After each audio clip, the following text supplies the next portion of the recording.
शिल्पकार समाज को राजनीति में उचित भागीदारी दिलाने के लिए राष्ट्रीय शिल्पकार पार्टी का गठन किया। राष्ट्रीय शिल्पकार पार्टी के गठन के उपरांत सर्वसम्मानित डॉक्टर आर.के. वर्मा को पार्टी का राष्ट्रीय अध्यक्ष चुना गया। शिल्पकार समाज को राजनीति में उचित भागीदारी दिलाने के लिए राष्ट्रीय शिल्पकार पार्टी का गठन किया गया। राष्ट्रीय शिल्पकार पार्टी के राष्ट्रीय अध्यक्ष डॉक्टर आर.के. वर्मा ने कहा कि अब तक शिल्पकार समाज को सभी राजनीतिक दलों ने वोट बैंक के रूप में इस्तेमाल किया है, पर अब शिल्पकार समाज भी अपने राजनीतिक हक के लिए आगे बढ़कर जनता के बीच जाएगा। राष्ट्रीय शिल्पकार पार्टी के राष्ट्रीय अध्यक्ष डॉक्टर आर.के. वर्मा ने कहा, शिल्पकार समाज की अभी तक किसी भी पार्टी ने उचित राजनीतिक भागीदारी नहीं दी है। शिल्पकार समाज को राजनीति में उचित भागीदारी दिलाने के लिए राष्ट्रीय शिल्पकार पार्टी की स्थापना की गई। राष्ट्रीय शिल्पकार पार्टी के राष्ट्रीय अध्यक्ष डॉक्टर आर.के. वर्मा ने कहा, शीघ्र ही राष्ट्रीय शिल्पकार पार्टी की राष्ट्रीय कार्यकारिणी का गठन कर दिया जाएगा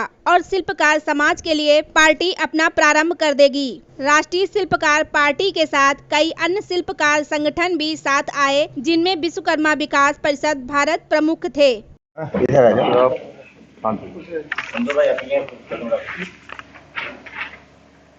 सर, राष्ट्रीय शिल्पकार पार्टी का आज गठन किया गया और आपको राष्ट्रीय अध्यक्ष के रूप में चुना गया है। सबसे पहले तो राष्ट्रीय शिल्पकार पार्टी के गठन की आवश्यकता क्यों पड़ी और आज क्या क्या कार्रवाइयां की गई?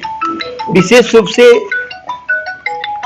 शिल्पकार पार्टी की इसलिए जरूरत पड़ी कि आज के समय जितनी भी राजनीतिक पार्टियां हैं वो शोषित, पिछड़ा वर्ग, स्वर्णकार समाज, शिल्प और अन्य जो पिछड़े हैं उनके लिए अपनी रुचि नहीं दिखाती जो भागीदारी दे सके, क्योंकि बिना भागीदारी के उनकी समाज का उत्थान नहीं संभव है।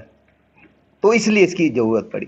आपको राज्य अध्यक्ष के रूप में आज सर्वसम्मति से चुना गया है, कैसे इन दायित्वों का निर्वहन करने के लिए आगे बढ़ेंगे? मेरा तो मुख्य रूप से यह है कि जो भी शोषित वर्ग का व्यक्ति हो, पिछड़ा हो, दलित हो, अति पिछड़े या अग्रसर समाज से जो भी व्यक्ति हो, उनके लिए मैं हक दिलाने के लिए जो भी होगा उनके लिए मैं काम करूंगा। और मैं पूरे सभी लोगों से टीम के माध्यम से जो भी मैं काम करूंगा, कोर कमेटी के माध्यम से उसकी मीटिंग करूंगा। मीटिंग में जो भी सुझाव आएंगे उसको हम लोग आगे बढ़ाएंगे।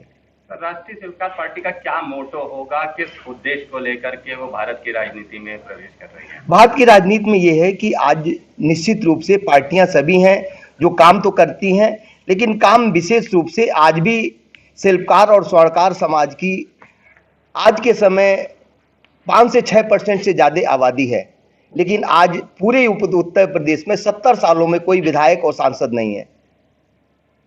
राष्ट्रीय शिल्पकार पार्टी क्या देख रही है? वर्तमान में कुछ समय में लोकसभा चुनाव होने वाले हैं, तो राष्ट्रीय शिल्पकार पार्टी किस तरफ देख रही है और क्या आगे करने वाली है? राष्ट्रीय शिल्पकार पार्टी मुख्य रूप से 2024 के चुनाव में मुख्य उसकी भूमिका नहीं रहेगी, क्योंकि अभी एकदम तत्काल है, पार्टी अभी टीम खड़ा नहीं हुआ है। तो इसके लिए हम लोग कोर कमेटी बैठक करके आज के समय 2 ही गठबंधन है, एक तो इंडिया है, दूसरा एनडीए है, और इसमें जो भी हम लोगों ने देखेंगे अपनी चर्चा करेंगे। चर्चा करने के बाद हम लोग किसी एक गठबंधन को इस 2024 के लोकसभा के चुनाव में एक समर्थन करेंगे, क्यों बिना पॉजिटिव काम किए हम अपने समाज को हक नहीं दिला सकते। ठीक है, धन्यवाद।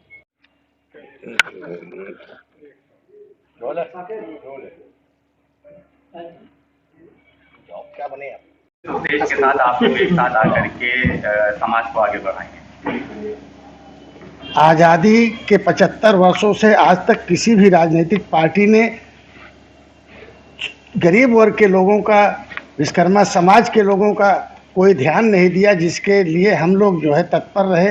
वोट लेने का काम सरकारों ने किया, लेकिन अधिकार देने का काम नहीं किया। इसलिए हम कई बार मांग पत्रों में भी सरकार को कहे कि विश्वकर्मा समाज के उत्थान के लिए कुछ काम कीजिए, लेकिन उपेक्षा हमेशा की गई।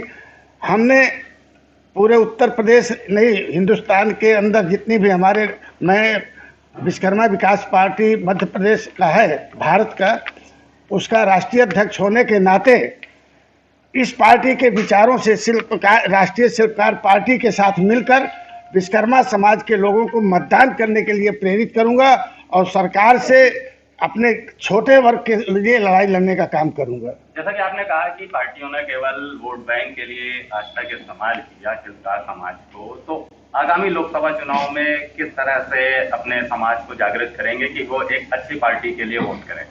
हम अपने नियमों के तहत जो कोर कमेटी की बैठक होगी, मांग पत्र के आधार पर हम समाज के लिए लड़ाई लड़ेंगे। ठीक है, आपके ऊपर बड़ी जिम्मेदारी है कि पूरे संगठन को तैयार करना है। क्या उद्देश्य लेकर राष्ट्रीय स्वीकार पार्टी जनता के बीच में जाएगी? देखिए, कई चीज़ें हैं। मुझे लगता है कि जो हम लोगों ने जो सोचा है कि जनता के बीच में जाने के लिए मोबाइल नंबर कि जो हमारे समाज का जो वोट बैंक है उसके आधार पर हम लोगों को राजनीतिक भागीदारी मिलनी चाहिए। और जैसे मुख्य धारा में जैसे हम लोगों का जो मेन काम है वो शिल्पकार, जैसे सोनार समाज का काम होता है, स्वर्णकार समाज का काम होता है, उसके ऊपर सरकार ने एक ऐसी धारा लगा रखी है 411, 412। उस धारा के माध्यम से हमारे जो छोटे छोटे व्यापारी लोग जो काम करने वाले हैं उनसे ये भी नहीं पूछा जाता है कि ये चीज़ सही है या गलत नहीं, उसके ऊपर वो तत्काल प्रभाव से हम पे कार्रवाई करते हैं। तो हम ये चाहते हैं कि हम उस माध्यम से भी सरकार से अपनी बात रखें कि कम से कम हमें एक बार अपनी बात को रखने का तो मौका दिया जाए कि हम सही हैं या गलत हैं। अगर हम गलत हैं तो हमें आप दंड दीजिए, अगर हम सही हैं तो हमारे ऊपर उस पर विचार करिए। तो कई चीज़ें हैं, जैसे बहुत सी चीज़ों के आधार के ऊपर हम जाएंगे, जनता के बीच में अपनी बात रखेंगे और लोग उसी के आधार पर हम लोग आगे बढ़ेंगे।